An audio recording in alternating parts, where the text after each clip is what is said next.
Sir మీరు కూడా join అవ్వబోతున్నారా Praveen Kumar గారితో పాటుగా బీఆర్ఎస్లోకి? అవునండి, నా పేరు రాచమల్ల జయసింహ. నేను రాజేంద్రనగర్ కాన్స్టిట్యున్సీ నుంచి బీఎస్పీ ఎమ్మెల్యేగా కంటెస్ట్ చేశాను. సో ఆర్ఎస్పీ ఫాలోవర్గా మొదటి నుంచి మేము ఆర్ఎస్పీ గారితో ప్రయాణం చేస్తున్న సందర్భంలో ఈరోజు ఆర్ఎస్పీ గారు బీఆర్ఎస్ పార్టీలో చేరడం, దాంతోపాటు ఉన్న మాతో పాటు నడిచే వాళ్ళందరినీ తీసుకొని కూడా ఈరోజు ఆర్ఎస్ ప్రవీణ్ గారితో మేము ప్రయాణం చేయడానికి ముందుకొచ్చాం.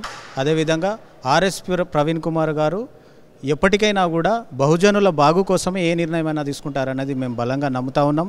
ఎందుకంటే ఏదైతే బహుజనులకు గొంతుగా ప్రతిపక్షంలో ఉండి ప్రశ్నిస్తేనే ఈ బహుజనులకు న్యాయం జరుగుతుందనే ఒక ఉద్దేశంతో ప్రతిపక్ష పార్టీ అయిన బీఆర్ఎస్లో జాయిన్ అవుతున్నారు. కానీ ఎలాంటి లాభాపేక్షకు ఆయన ఆలోచించలేదు, ఎలాంటి పదవులకు ఆలోచించలేదు.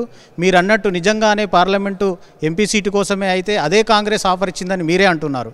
మరి అదే కాంగ్రెస్లో జాయిన్ అయి ఉండొచ్చు కదా.